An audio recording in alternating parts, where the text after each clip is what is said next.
Hello students, myself Deepika Prajapati from Computer Department and welcome to all of you in our today's video lecture series. So dear all students, we have already seen about different types of topic in our video lecture series in a previous. So now in this lecture we are going to discuss about remote access network design. So dear all students, in this video lecture series we are going to discuss about remote network design from the chapter number 1, exploring directory services and remote access. So what is remote network access? So first of all, we are going to learn about the concept regarding remote network access. So in a computer networking, remote access technology allows logging into system as an authorized user from remote location. હવે આ જ કન્સેપ્ટને હું તમને ગુજરાતીમાં કહું, remote access location કોને કહેવાય? તો ફોર એક્ઝામ્પલ તરીકે હું કોઈ એક ઓથોરાઇઝ પર્સન છું અને મારી સિસ્ટમની અંદર હું લોગિન કરું છું અને એનું મારી પાસે લોગિન આઈડી પાસવર્ડ બધું જ મારી પાસે છે. It means I am authorise person from my system, એટલે કે હું મારી સિસ્ટમની ઓથોરાઇઝ પર્સન છું. બટ કોઈ પર્સન આવે છે જે મારી સિસ્ટમની અંદર લોગિન થવા માટે એપ્લાય કરે છે, but it's not authorise. Why? Because owner of my system is me, એટલે કે મારી સિસ્ટમની ઓનર હું છું અને કોઈ સેકન્ડ યુઝર મારી સિસ્ટમમાં લોગિન થવા માટે આવે છે, તો ત્યારે શું થાય છે? Technology allow login into system as an authorise user from the remote location. તો એ વખતે જ્યારે હું એને એક્સેસ થવા માટે પરમિશન આપીશ, it means what? Authorise user from remote location. તો એને આપણે શું કહીશું? Remote access location. Remote access location જે છે એ મોસ્ટલી ઓથોરાઇઝ પર્સન થ્રુ આપણને મળતું હોય છે. So in a computer networking, remote access technology allow logging to system as an authorise user from the remote location. So remote access is commonly used to an corporate computer network but can also utilize on home network. We can also utilize these types of network in our system at home. So we can also access and utilize on a home networks. So if only the files or network services are needed, then remote network access would be the right solution. હવે હું તમને એક example આપું કે આપણે જ્યારે પીસી પર work કરતા હોઈએ છીએ ત્યારે તમે નીચે વિન્ડોઝની જે ટાસ્ક બાર હોય છે, ટાસ્ક બાર મીન્સ કે લાસ્ટમાં બોટમ જે આપણને બતાવે છે, જ્યાં તમે ક્રોમનું સિમ્બોલ જોતા હો છો, ઓપેરા મિનીનું સિમ્બોલ જોતા હો છો, ઇન્ટરનેટ એક્સપ્લોરરનો સિમ્બોલ જોતા હો છો, રાઈટ સાઈડમાં તમને તમારું કેલેન્ડર, એનું ટાઈમિંગ, પછી ડેટ, તમારા પીસીનું લેન નેટવર્ક, વાઈફાઈ નેટવર્ક, આ બધું જે તમને પીસી એટલે કે તમારા કમ્પ્યુટરમાં કે લેપટોપની અંદર નીચે ટાસ્ક બારમાં બતાવે છે. તો એ ટાસ્ક બારની અંદર જે આ બધું બતાવે છે એની એક્ઝેક્ટ બાજુમાં જ લેફ્ટ હેન્ડ સાઈડમાં એક સર્ચ કરવાનું પણ આવે છે. ત્યાં તમે રિમોટ એક્સેસ સર્ચ કરજો. તો તમે જો રિમોટ એક્સેસ સર્ચ કરશો તો તમને ડેસ્કટોપ પર એક પોપઅપ મેનુ જોવા મળશે. તો એ પોપઅપ મેનુ તમને જે જોવા મળે ને એમાં તમે જોજો સિક્યોરિટી હશે, પરમિશન હશે, એન્ડ સો તમને એની અંદર મેનુ જોવા મળશે. તો શેરિંગ હશે, સિક્યોરિટી હશે, પરમિશન હશે. તો જ્યારે પણ તમારા પીસીને કોઈ બીજા પર્સનને સાથે તમારે શેર કરવું છે, ઇટ મીન્સ કે મારું જે પીસી છે એનું દરેક વસ્તુને કોઈ બીજો પર્સન પણ એક્સેસ કરી શકે, તો મારો પીસી જે છે એને બીજા પર્સનને એક્સેસ કરવા માટે આઈ એમ ઓથોરાઇઝ, એટલે કે હું ઓથોરાઇઝ છું, તો મારે એને શેર કરવું પડે તો જે બીજો પર્સન એને એક્સેસ કરી શકે. તો એને આપણે શું કહીએ છીએ? Remote access. તમે શેરિંગ કરી શકો છો. હું તમને જ્યારે પ્રેક્ટિકલી સેશન સ્ટાર્ટ થશે ત્યારે હું તમને આ રિમોટ એક્સેસ કઈ રીતે પીસીમાંથી આપણે કરીએ છીએ એ તમને હું આખો નેટવર્કિંગનો વિડીયો બતાવીશ, રિમોટ એક્સેસ કઈ રીતે થાય છે, જેથી કરીને તમે તમારું પીસી જે છે એને બીજાના પીસીમાં પણ ઓપન કરીને જોઈ શકો છો જો તમે શેર કરો તો. It means remote login access. So this concept is remote network access, and it is very commonly used on corporate computer network, but we can also utilize on home networks. Need of remote network access. So here one is અ જરૂરિયાત જે કહેવાય આપણે remote network એક્સેસની, તો એ કઈ છે. સો here one is a need of remote network access. So first of all internet access. Second, remote access to stored private or shared file on the LAN. It means LAN નું full form તમને બધાને ખબર જ હશે. So LAN, MAN અને વેન તમારે આવતું હતું. Wide area network, metropolitan area network, LAN પણ તમને આઈ થિંક મોસ્ટ ઓફ બધાને આ કોમન છે. LANનું તો આવડતું જ હોય છે. તો રિમોટ એક્સેસ જે છે એ LAN માટે પણ યુઝ થતું હોય છે. પછી એની થર્ડ નીડ છે ફોર સેન્ડ ઓર રિસીવ ઈમેલ, કે આપણે જે ક્લાયન્ટ અને અનધર સામેનું જે છે રિસીવર, તો એ ક્લાયન્ટ અને રિસીવર ઇટ મીન્સ સેન્ડર અને રિસીવર વચ્ચેનું જે કનેક્શન હોય છે સેન્ડ એન્ડ રિસીવ થવા માટે, તો એના માટે પણ આપણે રિમોટ એક્સેસની જરૂર પડી શકે છે. Then remote access to a centralize application such as an accounting system, તો જે આપણી કોઈ પણ એકાઉન્ટિંગ સિસ્ટમ છે એના માટે પણ આપણે remote access to the centralise એપ્લિકેશનનો યુઝ કરીએ છીએ. Then remote access to groupware programs application. So remote access to groupware program application, then access hosted web application, access centralized database. આ બધી જ જે છે એ need of remote network access છે. સો વન્સ અગેન ફરીથી આપણે રિવાઇઝ કરી લઈએ. Remote network access is very most IMP concept છે. જીટીયુની એક્ઝામમાં પૂછાતું હોય છે 3 માર્ક્સમાં અથવા તો 4 માર્ક્સમાં. So this concept is a very most IMP concept for the GTU exam. Again and again asked in GTU exam having a 3 or either 4 marks, એટલે કે 3 અથવા તો 4 માર્ક્સમાં પૂછાતો હોય છે રિમોટ એક્સેસ. તો એમાં તમારે આ રીતનું એનું ડિસ્ક્રિપ્શન સમજાવવાનું, એની નીડ સમજાવવાની, અને નેક્સ્ટ હવે આપણે વોટ ઇઝ રિમોટ નેટવર્કિંગ જે છે એનું આ રીતનું ગ્રાફ છે એ ગ્રાફ પરથી હવે આપણે સમજવાનો ટ્રાય કરીએ, જેથી કરીને તમને વધારે આઈડિયા આવે. So here one, a type of network communication that enable user to access resources that are not at their physical location. હવે અહીંયા રિમોટ કમ્પ્યુટર આપેલું છે, નેટવર્ક આપણને અવેલેબલ છે, ઇટ મીન્સ ઇન્ટરનેટ પણ અવેલેબલ છે. Then here one is a remote access server આપેલું છે, and then here one is a more than one resources are there. So when here, remote computer is nothing but any authorized person can share to another resources for the networking. Then remote computer accessible for this all types of network resource. એટલે કે જ્યારે આ authorise person છે એ another રિસોર્સની સાથે પોતાનું networking એટલે કે એનું જે રિમોટ નેટવર્ક છે એને એક્સેસ કરવા માટે શેર કરશે, તો જે અહીંયા દરેક પીસી પર આપણે આ રિમોટ કમ્પ્યુટર જે છે એને એલાઉ કરેલું જોઈ શકીશું.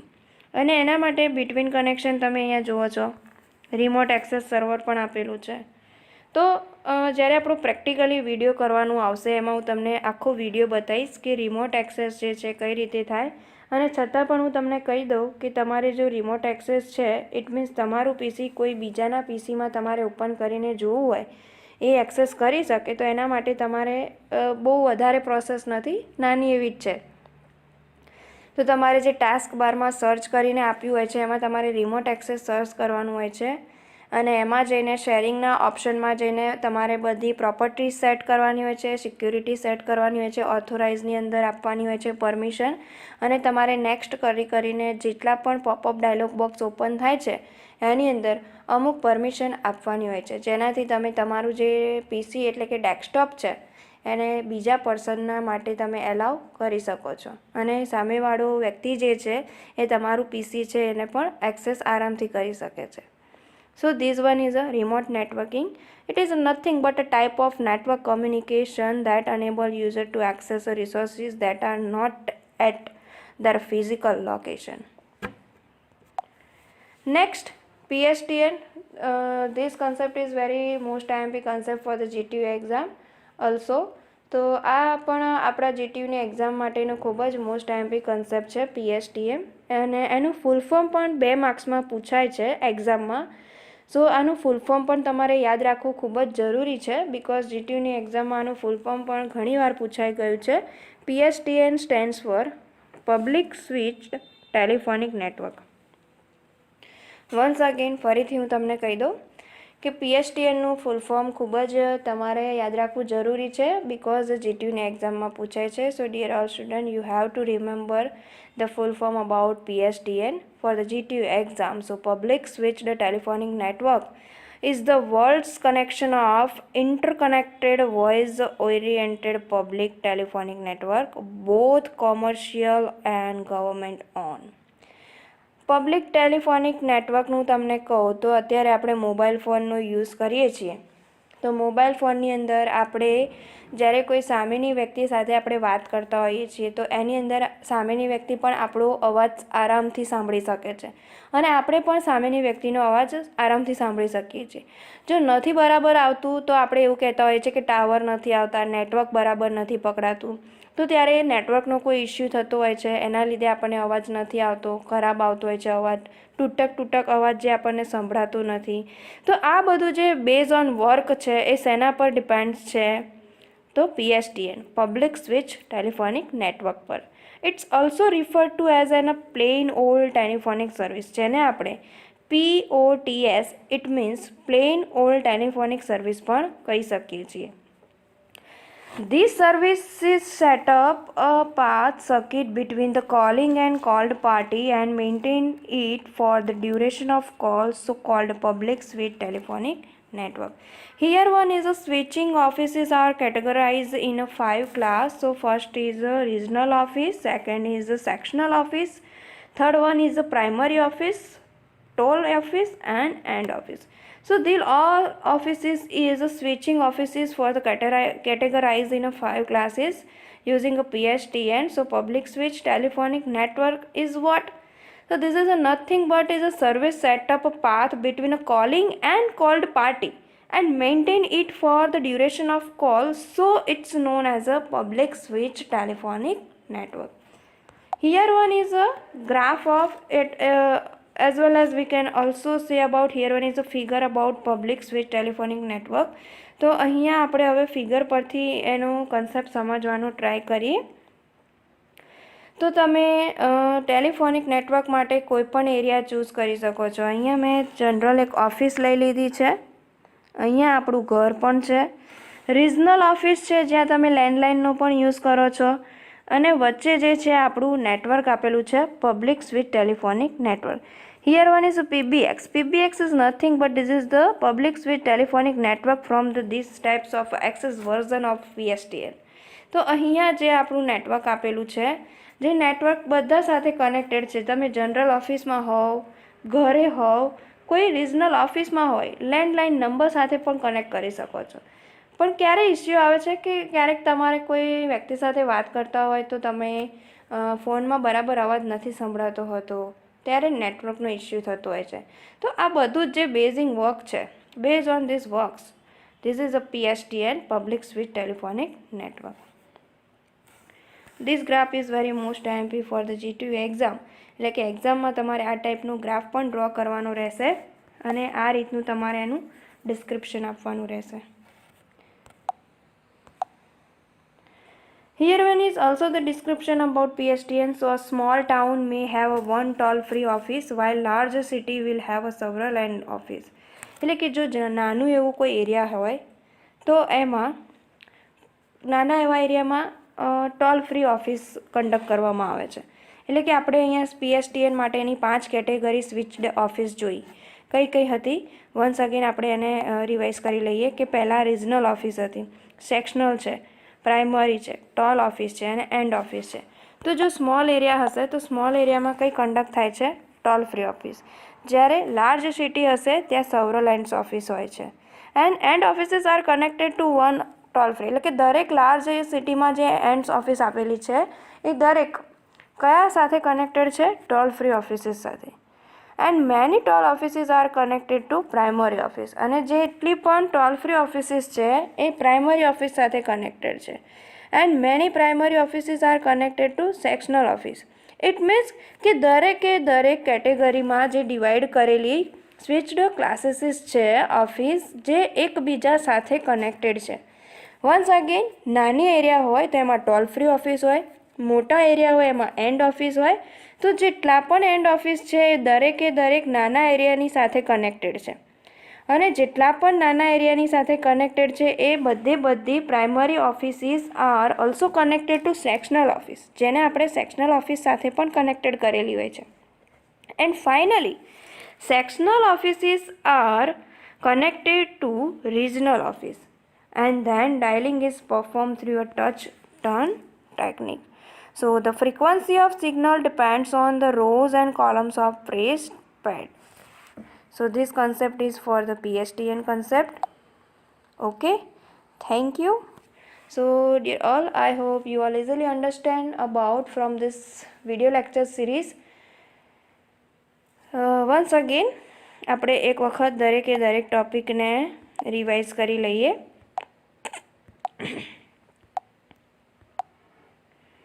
પહેલાં જ આપણે સ્ટડી કર્યું રિમોટ નેટવર્ક એક્સેસ. તો રિમોટ નેટવર્ક એક્સેસ વિશે આ રીતે જે આપ્યું છે તમને એક્ઝામમાં પૂછાય તો તમારે આટલું ડિસ્ક્રિપ્શન લખવાનું રહેશે, અને એની નીડ્સ એટલે કે need of remote access network વિશે લખવાનું. એન્ડ ધેન અહીંયા આ રીતે જે એનો ગ્રાફ આપેલો છે, ઇટ મીન્સ ફિગર આપી છે, એ ફિગર ડ્રો કરવાની, અને જેથી કરીને તમે જ્યારે પણ એક્ઝામમાં આટલું કમ્પ્લીટ લખો તો પૂરેપૂરા માર્ક્સ તમને મળી શકે. દેન PSTN public switch telephonic network વિશે આપણે જોયું. તો પબ્લિક સ્વિચ ટેલિફોન નેટવર્ક જ ખૂબ જ IMP ક્વેશ્ચન છે GTUની એક્ઝામ માટે.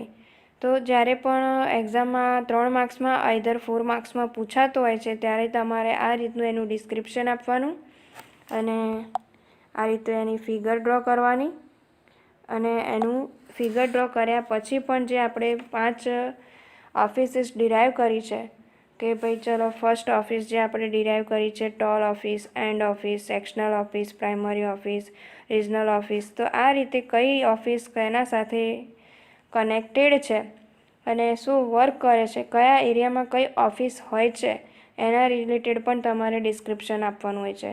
જેમ કે આપણે જોયું કે નાનો એરિયા હોય તો એમાં ટોલ ફ્રી ઓફિસ હોય, બહુ મોટા એરિયા હોય તો એમાં એન્ડ ઓફિસ હોય, અને દરેકે દરેક એન્ડ ઓફિસ છે એ ટોલ ઓફિસ સાથે કનેક્ટેડ હોય. દેન બહુ બધી ટોલ ઓફિસીસ થઈ જાય તો એ પછી પ્રાઇમરી સાથે કનેક્ટ થઈ જાય, પ્રાઇમરી જે છે એ સેક્શનલ સાથે કનેક્ટ થઈ જાય, અને સેક્શનલ જે ઓફિસ છે એ રિજનલ સાથે કનેક્ટ થઈ જાય છે. તો ફાઇનલી આ રીતે એકબીજા સાથે કનેક્ટ થયા પછી dialling is perform through a touch tone technique, એટલે ત્યાર પછી જ ડાયલિંગ પરફોર્મ જે છે એ એક્ટિવ થઈ જાય છે. And then the frequency of signal depends on the rows and column of the press pad, અને પછી જ એનું રોઝ કોલમ જે પ્રેસ પેડ છે એ ફ્રિકવન્સીના સિગ્નલ પર ડિપેન્ડ થયેલું હોય છે, એક્ટિવ થઈને વર્ક કરે છે. સો તમારે આટલા ક્વેશ્ચન એના ડિસ્ક્રિપ્શન સાથે એની ફિગર સાથે તમારા 5 પેજીસની અંદર રાઇટ ડાઉન કરવાના છે. અસાઇનમેન્ટનો ચોપડો ના બનાવતા પ્લીઝ હજી પણ કહું છું કે જે લોકો અસાઇનમેન્ટનો ચોપડો બનાવતા હોય તો ના બનાવશો. દરેક સબ્જેક્ટમાં 5 પેજીસનો જ યુઝ કરવાનો છે, પ્રેક્ટિકલ માટે પણ અને અસાઇનમેન્ટ માટે પણ. પછી લાસ્ટમાં એવું ના થાય કે અમે ચોપડો બનાવી દીધો ને હવે મારે 5 પેજીસ બનાવવા પડે, અને પછી લાસ્ટમાં તો 5 પેજીસ તમે નહીં બનાવ્યા હોય તો હું તો બનાવડાવીશ જ, ચોપડો આ વખતે નહીં જ ચાલે. સો ડિયર ઓલ સ્ટુડન્ટ, પહેલેથી જ તમે અસાઇનમેન્ટ ચોપડો ના બનાવો, 5 પેજીસની અંદર જ તમારે રાઇટ ડાઉન કરવાનું છે. Okay, thank you.